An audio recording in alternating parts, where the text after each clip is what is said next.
Olá, estamos dando início a mais um programa Debates Le Monde Diplomatique Brasil, uma iniciativa do jornal Le Monde Diplomatique Brasil, em parceria com a TV PUC, com o canal universitário e com a TVT, a TV dos Trabalhadores. Bom, como não podia deixar de ser, nós vamos avaliar as eleições que terminaram no domingo passado, né? Quer dizer, ela traz algumas novidades, ela tem uma dimensão assim mais estratégica e mais conjuntural, né? E que significados, qual é a voz do povo, o que ele exprimiu nessas eleições e para onde vai esse Brasil, não é? Então, para discutir essas coisas, nós chamamos uma pessoa que esteve profundamente envolvida nessas eleições. Aliás, é um vereador eleito nesse momento, novamente. Eu quero apresentar para vocês algo que provavelmente vocês já conhecem, que é o Nabil Bonduki. O Nabil Bonduki é arquiteto, é urbanista, é livre-docente e professor titular de planejamento urbano da Faculdade de Arquitetura e Urbanismo da USP. Ele foi superintendente de habitação popular do município de São Paulo, foi secretário de Recursos Hídricos e Ambiente Urbano do Ministério do Meio Ambiente, foi secretário municipal de Cultura em São Paulo, foi vereador no município de São Paulo já 2 vezes antes dessa eleição, em 2001, 2004 e 2013 e 2016. É coordenador do Conselho Consultivo do Instituto Casa da Cidade, coordenador do Núcleo de Acompanhamento de Políticas Públicas de Cidades da Fundação Perseu Abramo, representa o setor acadêmico no Conselho de Política Urbana da Prefeitura de São Paulo, tem 13 livros publicados, recebeu o Prêmio Jabuti, e o seu livro mais recente é A Luta pela Reforma Urbana no Brasil. Nabil, é um prazer tê-lo aqui conosco, muito obrigado e parabéns por esse resultado eleitoral que você acaba de ter agora. Obrigado, Silvio, é um prazer estar com você. Estamos aí há 50 anos quase, né, dialogando sobre o Brasil. Então, uma ótima oportunidade de te ver aqui nesse dia, em sequência a essa eleição que não foi muito favorável a nós no dia de ontem, mas que sempre é importante para a gente poder fazer uma avaliação. Vamos continuar esses 50 anos para frente, né? Com certeza, mais 50. Não sei se dá mais 50, mas enfim. Vamos começar com uma visão mais geral. Você começou a falar que não foi muito bem para a esquerda a eleição. Como é que você viu o resultado dessa eleição que terminou no domingo, hein? Olha, eu vi com muita preocupação. Vou falar em geral no Brasil, depois podemos entrar no caso específico de São Paulo. Beleza. Vi com muita preocupação, porque eu acho que nós tivemos uma mudança significativa no quadro nacional em 2022, com a eleição do Lula, e se esperaria, né, que a gente tivesse uma mudança significativa no quadro das prefeituras, né, porque a eleição em 2020 foi feita num quadro de muita dificuldade para a esquerda, né, nós estávamos no governo Bolsonaro, nós estávamos num momento difícil, né? Lula tinha acabado de sair da prisão, mas estava ainda sem os seus direitos políticos reabilitados, né? E o que nós tivemos no Brasil foi uma vitória não exatamente da direita, da extrema direita. Eu acho que aí é uma discussão importante para a gente fazer. Nós tivemos uma vitória do centrão, né? Tivemos uma vitória né, dos partidos, né, como o PSD do Kassab, né, com o MDB, como União Brasil, né? São partidos que não são exatamente partidos bolsonaristas, tá certo? Embora tenham estado aliados com o governo Bolsonaro e também estão aliados ao governo Lula, certo? Aliados não, eu diria fazendo parte do governo, né? E eu acho que isso talvez seja uma questão para a gente avaliar bastante, porque eu acho que o que nós vivemos nessa eleição foi um fortalecimento desse setor.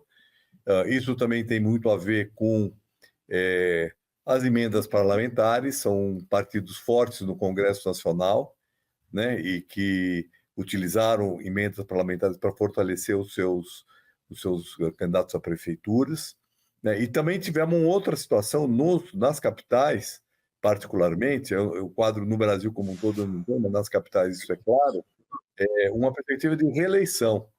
né? Das 27 municípios, 18, 19, se não me engano, tiveram reeleição, né? Alguns já não eram, né, não podiam se reeleger, e muitos outros se reelegeram. Então, veja que a reeleição predominou nas capitais, e como em 2020 a esquerda foi mal nas capitais, não elegeu apenas uma capital, no caso Belém, e agora também elegeu só uma capital, que foi Fortaleza. Né? Nós vamos tratar dessa questão da esquerda, mas eu queria voltar um pouco para o tema do centrão, né?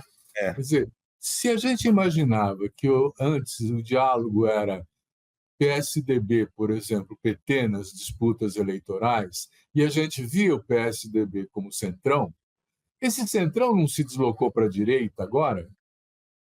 Não, eu não via o PSDB como centrão. Eu acho que pode ser que ele tenha virado centrão, e agora, ultimamente, mais ainda, mas o PSDB tinha um programa que originalmente era um pouco social-democrata, um pouco que hoje, inclusive, o PT está sendo, né? Um partido que aderiu ao neoliberalismo, né? Mas ele não tinha uma característica de ser um partido do centrão, que se compunha com o que caracterizava o centrão. O centrão, ele, no governo Fernando Henrique e nos governos do PSDB em São Paulo, Minas, Rio Grande do Sul, etc., eles estavam junto com o PSDB, e no governo do PT eles estiveram com o Lula, tá certo? Então, o que caracteriza o centrão é estar com ambos os blocos, né? Como acontece hoje. Você pega, por exemplo, o PSD do Kassab.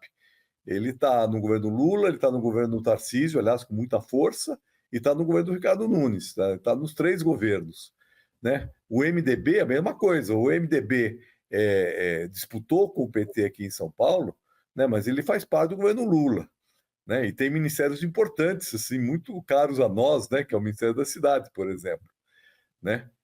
Então, eu diria que o PSDB antes era um polo e o PT era outro polo, né? Vamos dizer assim, eu diria que de uma certa maneira a gente pode dizer que o PSDB era centro, né? Mas um centro com um certo programa, né? E o PT é a esquerda, né? O que aconteceu é que o PSDB praticamente terminou, pelo menos essa perspectiva de poder, porque o PSDB disputava o governo federal. O Centrão nunca governou, né, o Brasil, né? Pelo contrário, ele se aliou, né, ao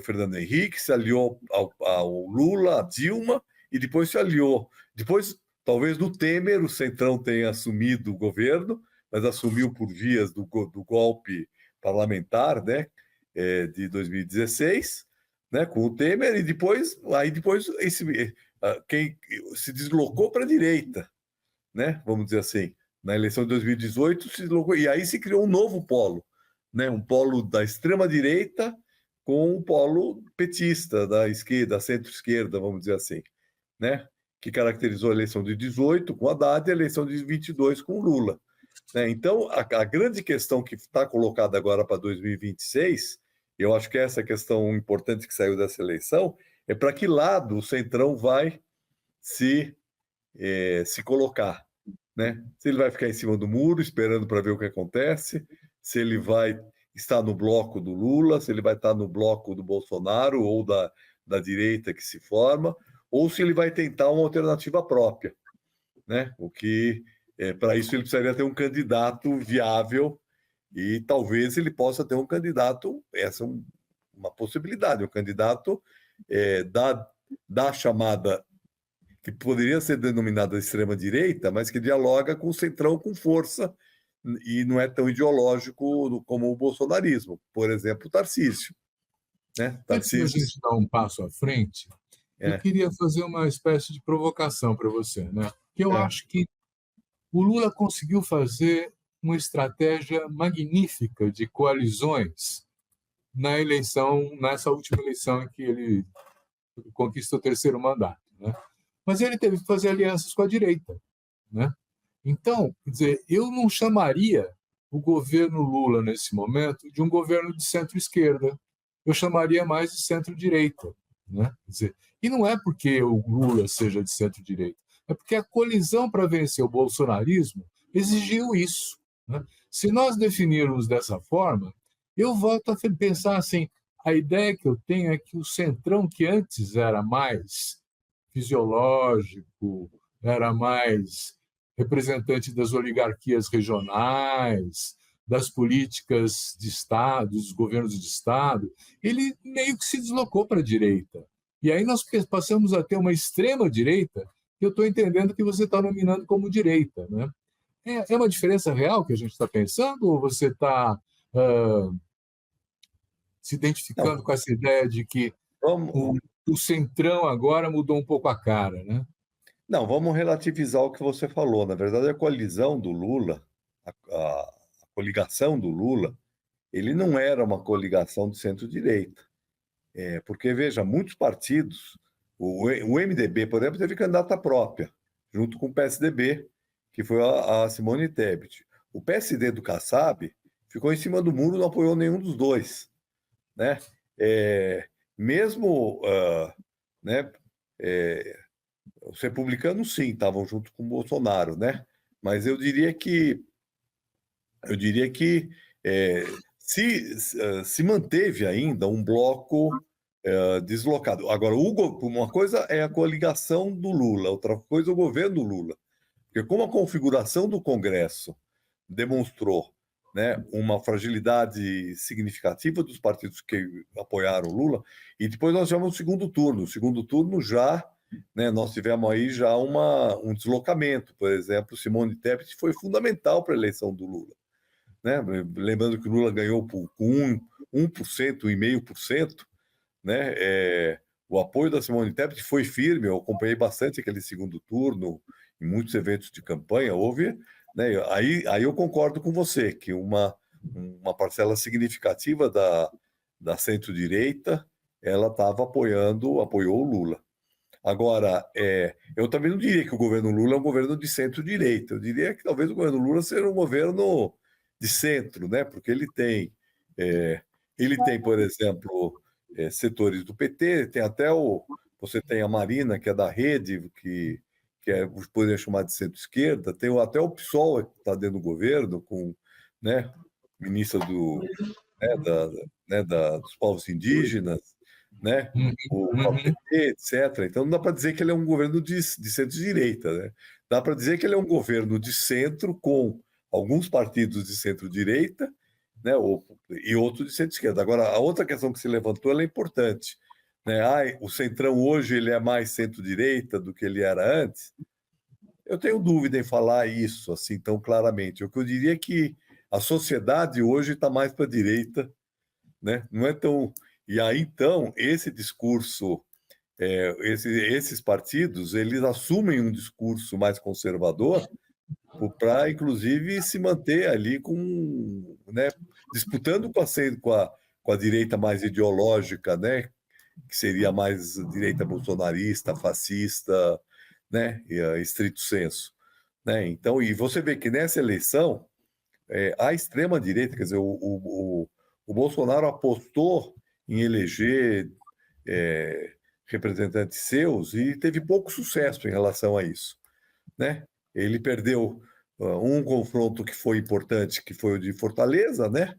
Mas ele perdeu no Rio de Janeiro, ele perdeu no Recife, ele perdeu em Belém, ele perdeu mesmo em Porto Alegre, embora ali ele estava fora do segundo turno.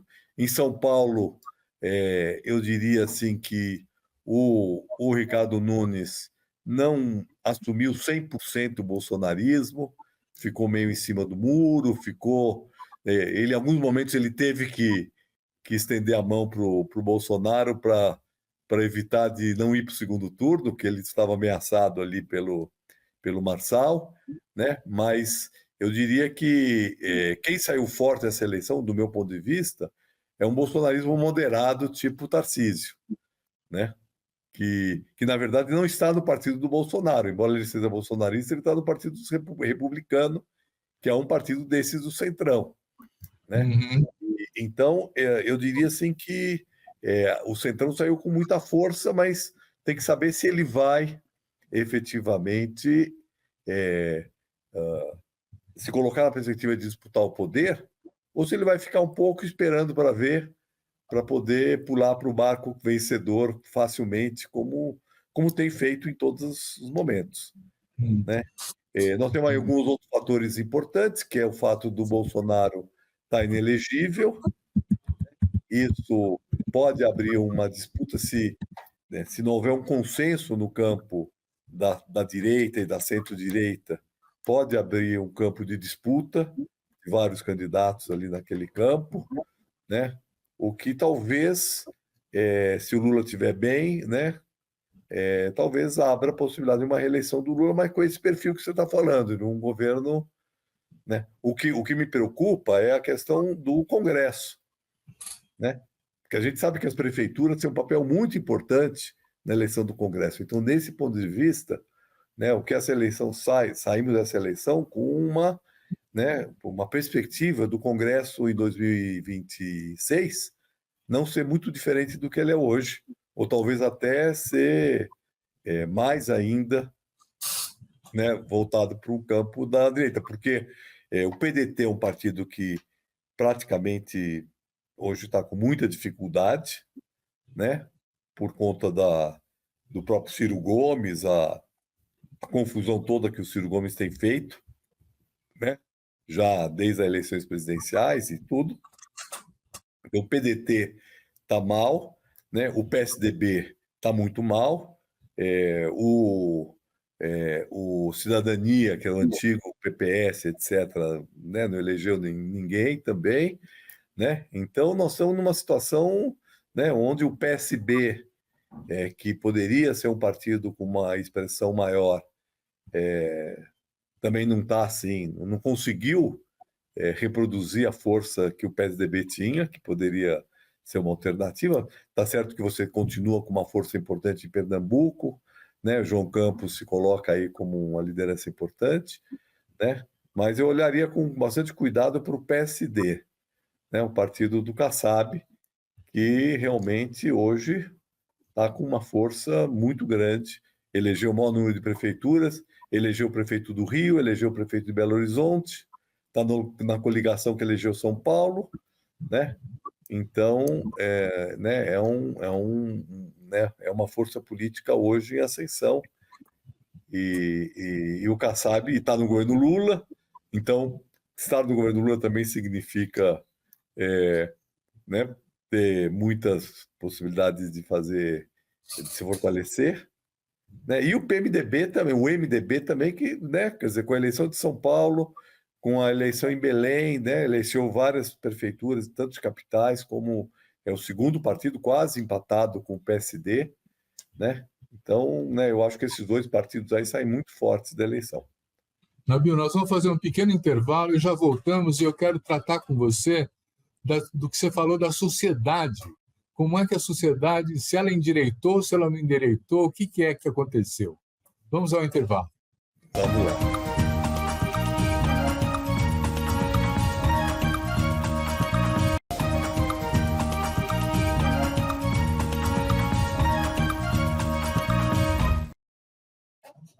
Então, Nabil, a sociedade endireitou? Como é que é isso?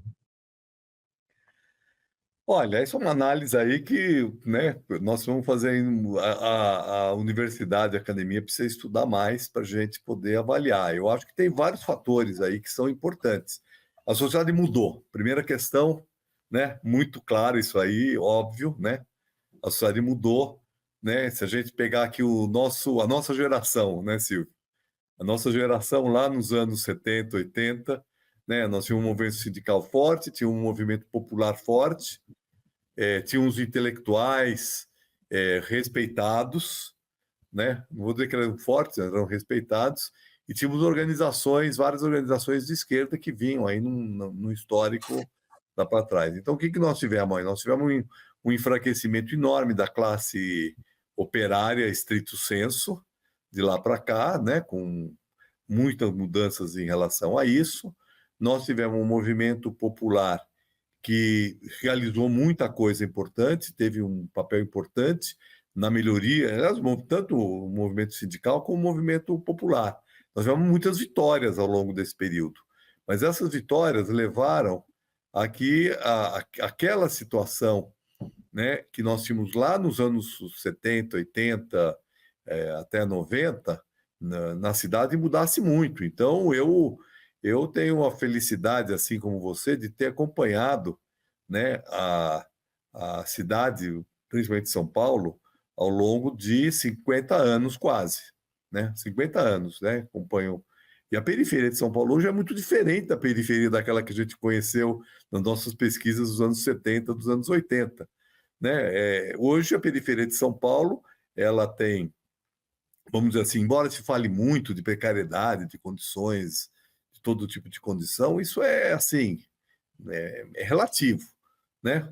As nossas favelas têm, muitas delas são urbanizadas, tem água e luz, tem pavimentação, tem hoje um comércio pujante, você tem escola e posto de saúde praticamente na cidade inteira, né? Bem distribuída, você tem equipamentos, né, de esporte, de cultura, né? São Paulo tem 61 céus espalhados na periferia de São Paulo, né? Então, nós tínhamos antes uma população migrante, né? Uma migração migrante de primeira geração, né? Hoje, essa população migrante de primeira geração está aposentada ou já faleceu, né? Ela foi importante nessas lutas, né, pela melhoria dos bairros. Os seus filhos já nasceram nesses bairros, tiveram oportunidade de estudar, né, ensino fundamental, alguns foram para o ensino médio e outros conseguiram ir para a universidade,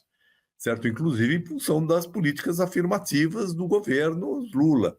O governo Lula, quer dizer, o governo desde o PSDB, desde a redemocratização, nós temos uma melhoria das condições em geral de acesso, e essa população ficou mais exigente, né, por um lado, e também uma população que ficou mais, uma população que também é mais, assim, tem mais desejo de consumo. Então, né, eu lembro aqui naquele livro que nós escrevemos, Periferias lá, periferia, né, foi um estudo em 77, 78 que eu fiz com a Raquel, né?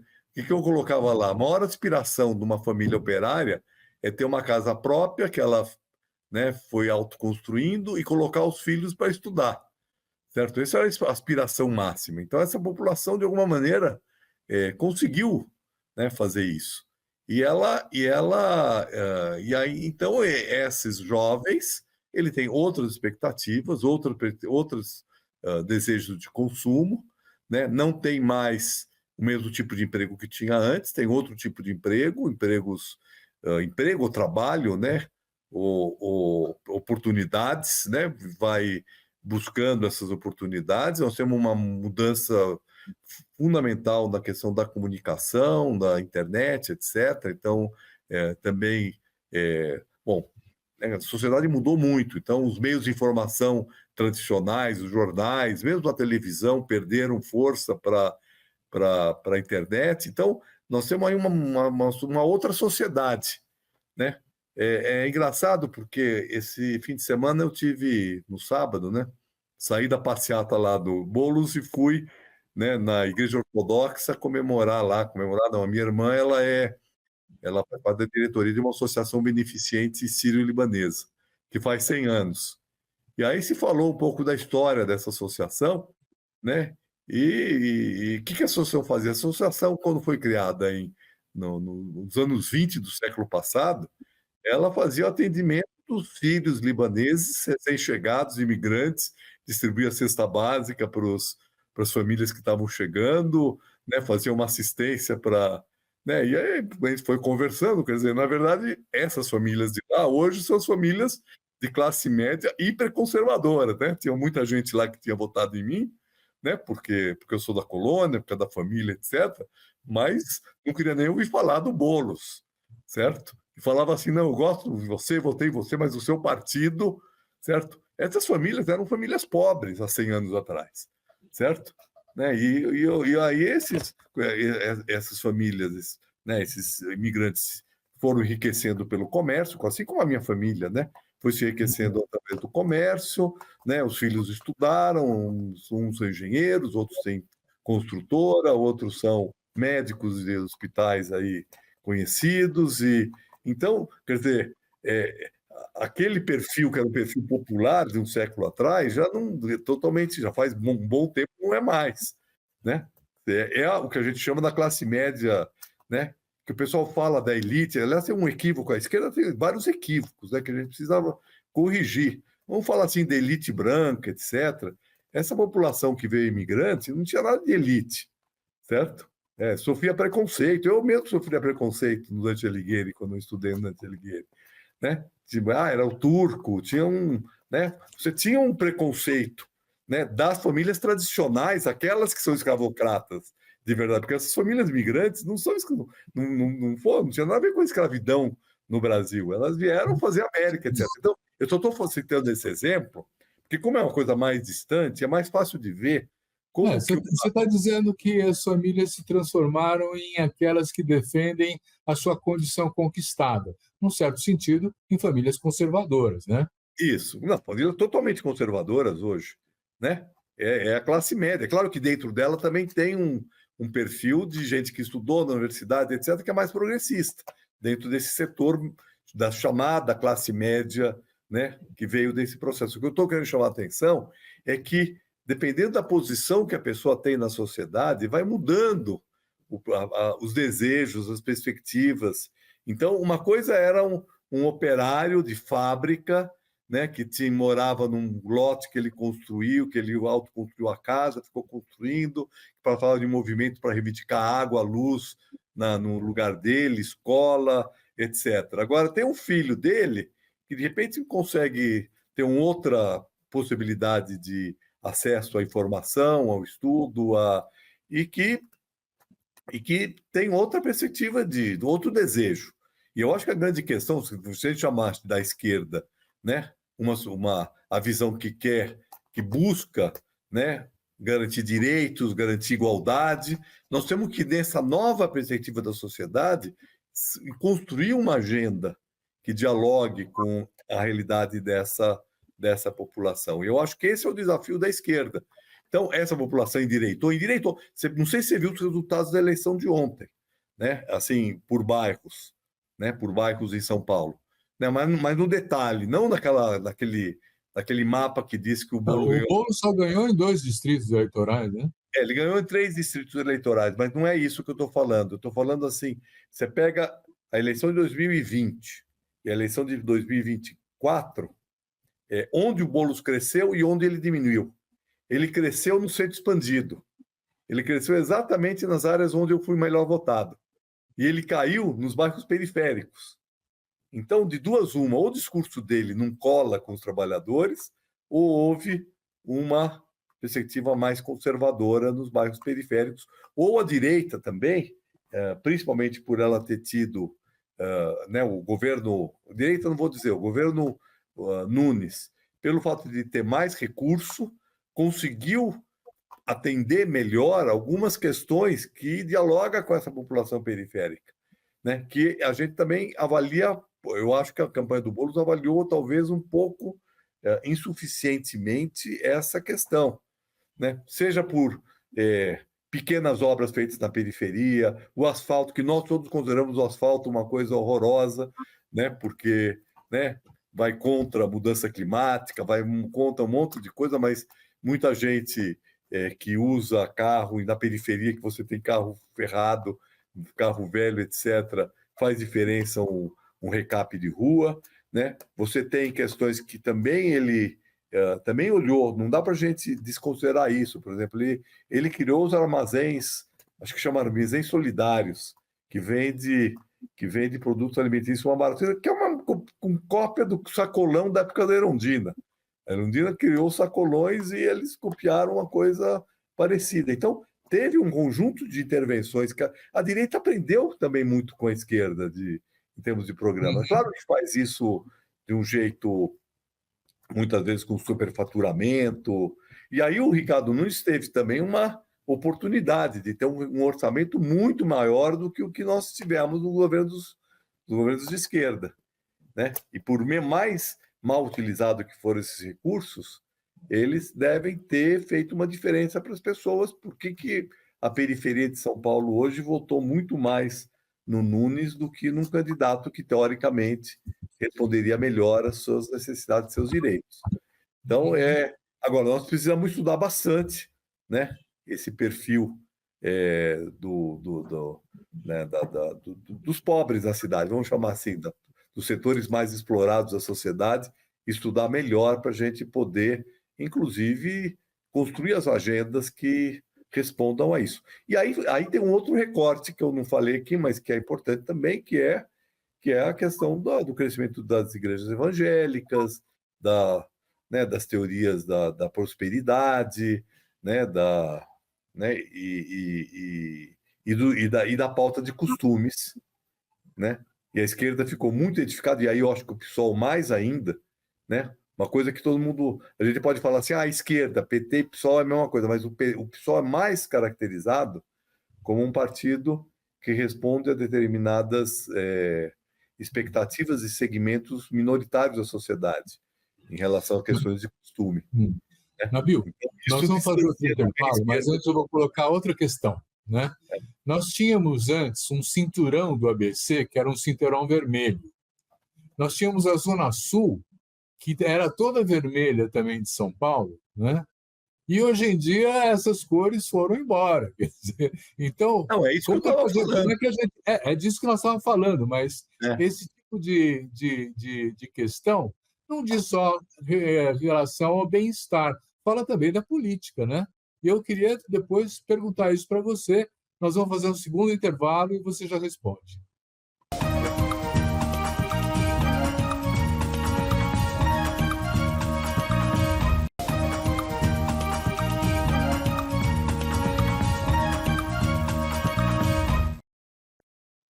Então vamos lá, como é que é? Olha, bom, primeiro, aliás, eu já tinha feito essa avaliação lá no primeiro turno, até em relação a um mapeamento, etc., que o Lab Cidade fez, né, da FAO, não sei se você chegou a ver, e eu falei, olha, a conclusão mais importante dessa eleição, e que eu acho que nem o Boulos está expressando, assim, tendo uma avaliação tão clara, é que não existe mais o cinturão vermelho, né? Não é só o ABC, a Zona Leste, a Zona Sul e a Zona Noroeste de São Paulo era o cinturão vermelho que não existe, quer dizer, não tem mais esse... Não, por tudo isso que eu falei antes. Você tinha um movimento sindical, certo? Você tinha um movimento popular, ligado à Igreja Católica, à Teologia da Libertação. A gente está vendo, eu estou falando assim, nós estamos ainda aqui atuantes, né? Nós participamos muito da Teologia da Libertação, etc. Mas eu acompanho bastante na periferia a evolução, quer dizer, as lideranças daquela época, grande parte delas hoje, muitas já faleceram, infelizmente, outras já estão assim, sem condição de liderar mais, né? Em termos de saúde, em termos de... Então, nós perdemos essa geração, né? E ela não foi substituída por outra, mas não é que foi substituída, porque tem uma coisa assim, não é a juventude, etc., é falta de trabalho de base, etc. Não é, eu acho que tem um equívoco nessa discussão de que não tem trabalho de base, etc. O problema é que o jeito de fazer esse trabalho de base é diferente do que era. Certo? Antes você tinha as igrejas, a gente conheceu muito isso, né? As igrejas, etc. Hoje, essa juventude ela está na internet, né? Ela está com outro, que tem outras formas de reunião, e aí tem outro fator aí também que pesou muito na periferia, que é o crime organizado, as milícias em algumas cidades, o crime organizado. Então, as igrejas, o crime organizado e as forças de segurança, que é um outro fator que nós também temos que considerar, que a força de segurança não é só a polícia militar, né? É também todo o esquema de seguranças privadas, né?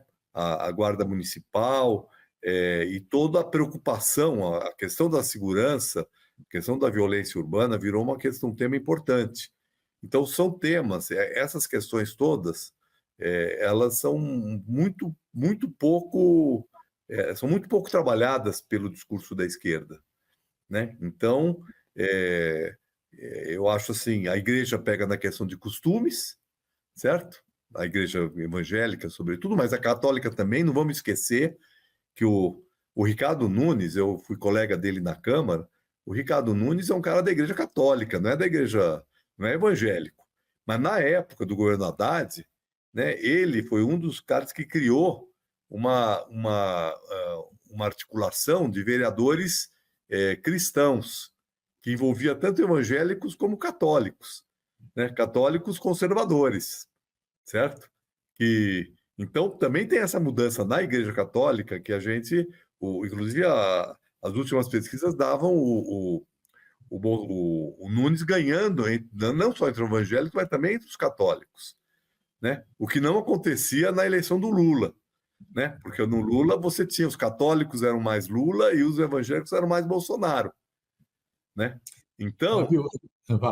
Fala. não, só para assim mostrar diferenças que estão acontecendo, o que faz com que e veja que o PT dialogava, o Lula sempre foi. Muita gente fala assim: o Lula sempre foi um cara de centro, um cara conservador, um cara conciliador, né? O Lula nunca assumiu pautas identitárias com a força, por exemplo, que o PSOL e, de certa forma, o Boulos, não nessa eleição, né? Mas em geral, até pela base, né, ali do PSOL, sempre assumiu, né? Então, e o Nunes soube explorar isso muito bem quando colocava a questão, o teu partido é contra a polícia militar, né? O teu partido é pela discriminação da maconha, né? Então, isso tudo fez com que também, né, a esquerda ficasse identificada com essas pautas e com isso, né, você fala do ponto de vista político, né, há um certo deslocamento, né? Então veja, é muito diferente uma eleição para o parlamento e uma eleição para o majoritário, né? O majoritário precisa ter 50%. Então, É isso que eu queria entrar agora. Quer dizer, é, nós estávamos conversando antes, que falou, é a primeira vez que eu vou ser um vereador de oposição, né? Mas veja bem, quer dizer, tem uma pauta de privatizações, tem uma pauta de, enfim, quer dizer, neoliberal que vai estar presente nas discussões, nos projetos da Câmara e tudo mais, né? E você está falando, olha, agora eu não tenho mais aquela força social que eu tinha antes, que eu podia contar, que eram os sindicatos, os movimentos, sei quê, para poder fazer a pressão no parlamento. Como é que vai ser esse vereador de oposição, hein?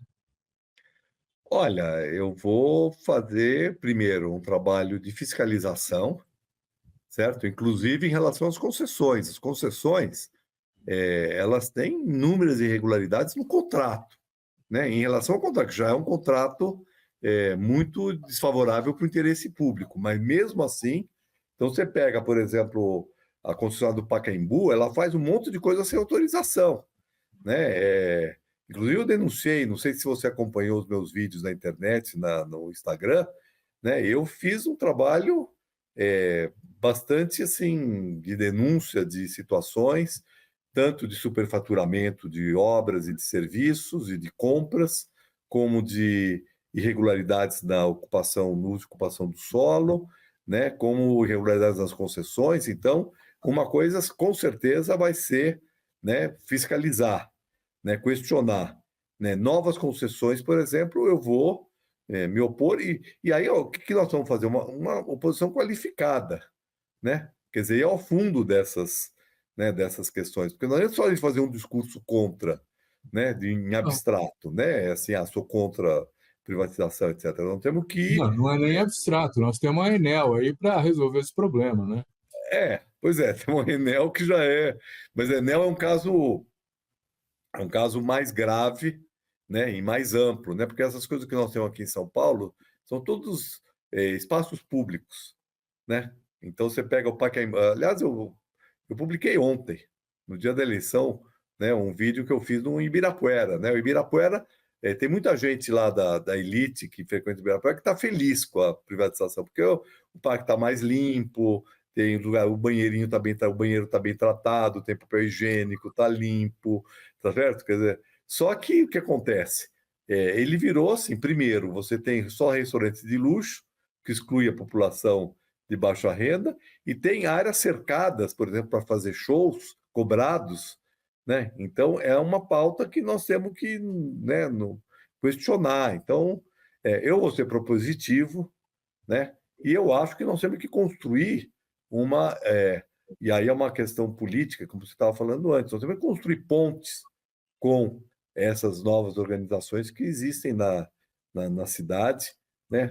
Ouvindo muito, entendendo, né? Sabendo como construir uma pauta e uma agenda nova para a cidade, que dialoga com esses setores que eles são novos setores sociais, né?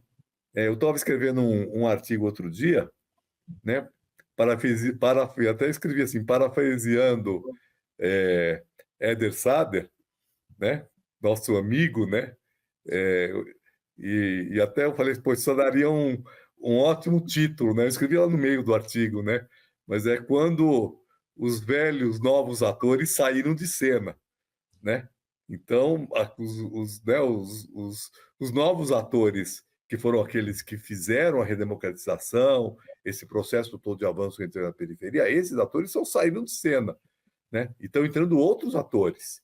A gente entender esses novos atores e saber como dialogar com eles e fazer com que eles adiram uma pauta mais progressista é fundamental. E aí nós vamos ter que ver, quer dizer, vamos ter que fazer algumas escolhas, né, em termos políticos, né? Eu acho que o PT, a esquerda como um todo, ela vai ter que se reconstruir. E eu coloco aqui o vereador de oposição, por um lado, oposição ao governo que está aí, uma oposição firme, né, decidida, mas também civilizada, né?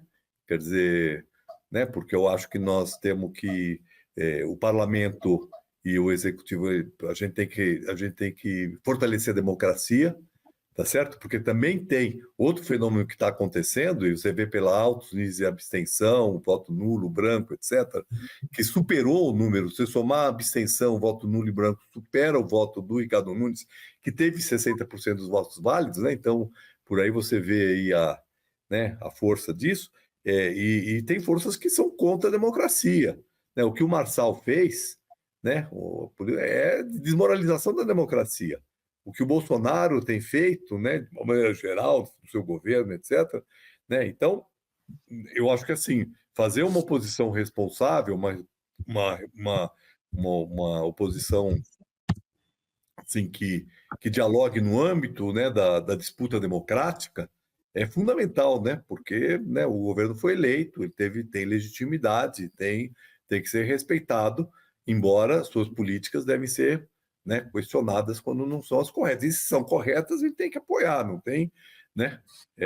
Que, aliás, a direita soube fazer em relação às políticas da esquerda. Elas também elas incorporaram certas pautas da esquerda. Mas o que eu queria falar é o seguinte: eu me coloco aqui não só como um vereador de oposição, mas como uma liderança que pode assim, colaborar, contribuir para a renovação dessa agenda, fazer esse debate, que, aliás, eu sempre fiz, mas eu acho que hoje, né, a minha eleição, que foi uma eleição com um apoio muito grande de pessoas, né, de gente que acreditou, que conhece meu trabalho, que eu tenho que reconhecer, sim, que o meu maior cabo eleitoral, meus maiores cabos eleitorais foram as inúmeras pessoas que me conhecem e que falaram, esse cara funciona e o meu currículo, etc. Porque eu não tive um apoio significativo de nenhum parlamentar,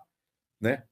A minha eleição ela foi contralógica, porque hoje, tanto no PT como no PSOL, existem famílias, certo? Famílias é assim, tem o deputado federal, o deputado estadual e o vereador, e vai elegendo. Isso que era no PT, hoje está no PSOL também, né? Isso nós vamos precisar tratar, eu acho importante, que é a renovação dos quadros e o processo de formação, né? Mas nós vamos fazer o último intervalo antes de voltar a esse tema. Tá bom.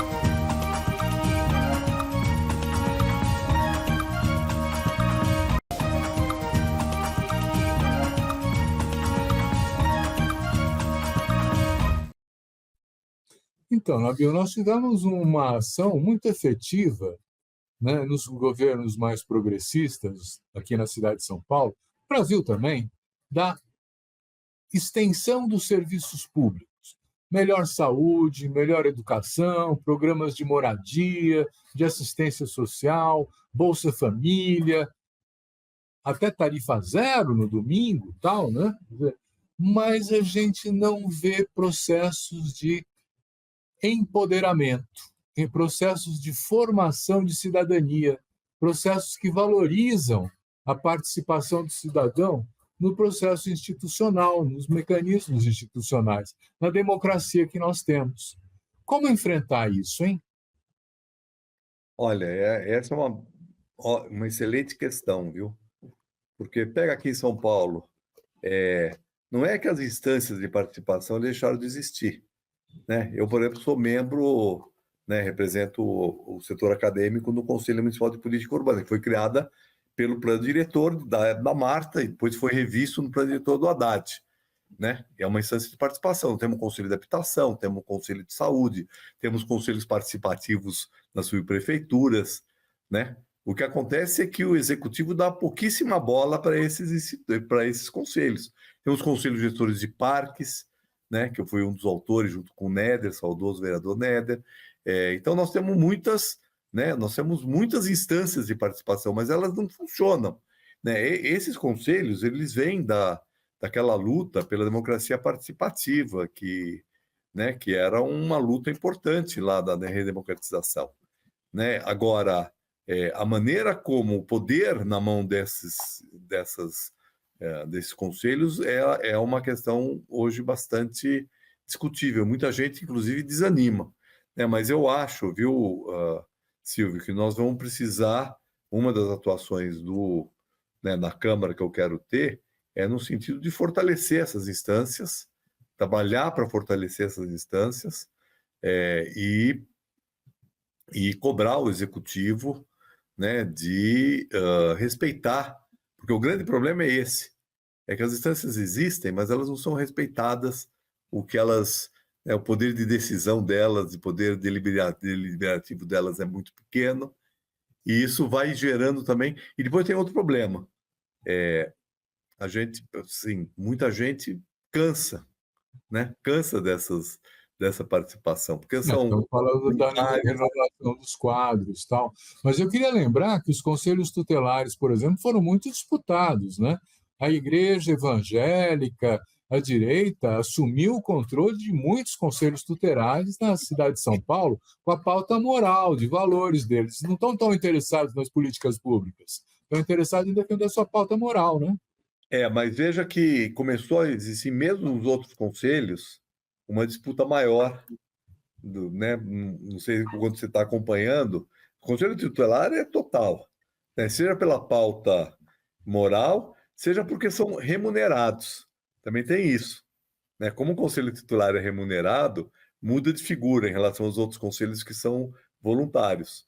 Mas é importante a gente ter claro que, por exemplo, o Conselho de Habitação, na última eleição, né, houve uma disputa e praticamente ficou dividido entre os movimentos mais tradicionais de esquerda e movimentos que estão mais ligados ao próprio governo, né? Ou seja, houve uma certa tendência do governo começar também tentar disputar, né, esses conselhos para poder controlar e poder ter menos oposição, né? Então eu acho que nós estamos vivendo um momento difícil, mas também nós temos que avançar um pouco na avaliação desses conselhos.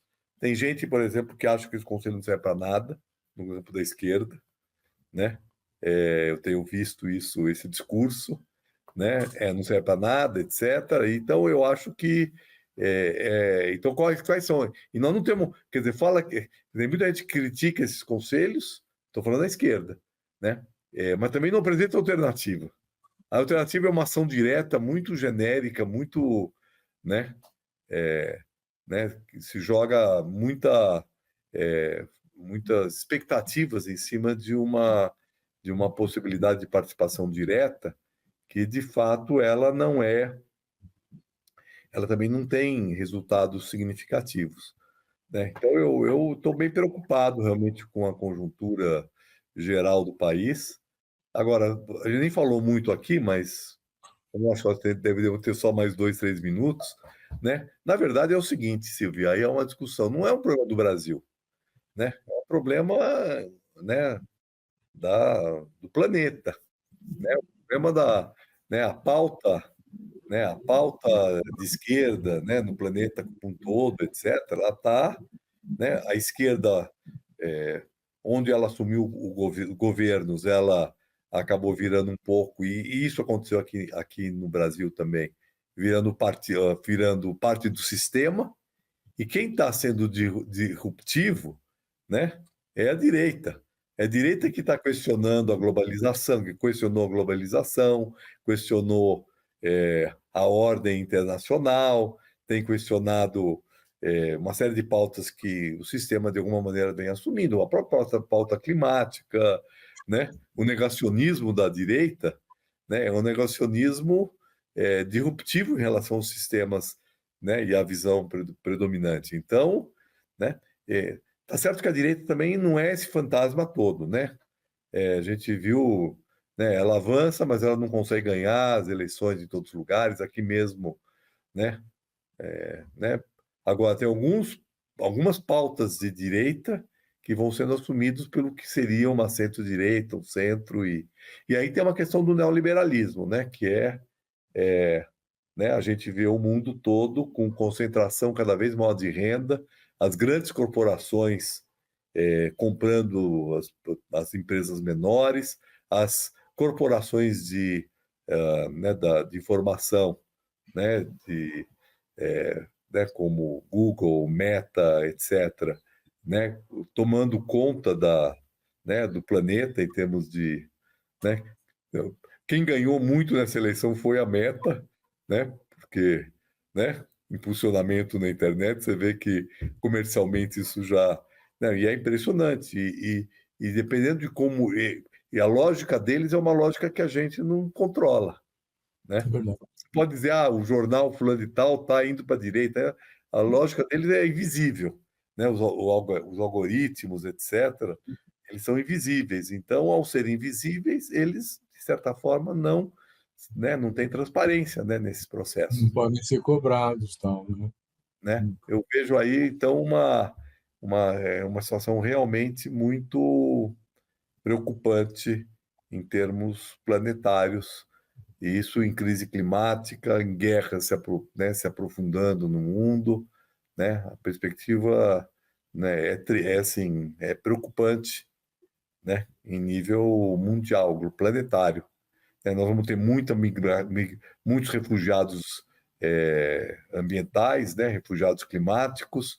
Isso vai gerar guerras, vai gerar conflitos, né, e, né, nacionalismos, né? Então, Eu diria assim, quer dizer, nós estamos numa situação complicada, mas nós precisamos olhar isso com otimismo, olhar para frente, né? E estamos muito satisfeitos de ver você como vereador eleito, pronto para fazer o controle e a fiscalização, né, das administrações. Eu queria muito agradecer ao Nabil Bonduque por esse papo, que vai ser uma referência para nós, os telespectadores aqui que também estão acompanhando, e agradecer a você que nos assiste também, dizendo semana que vem tem mais. Muito obrigado. tchau, obrigado.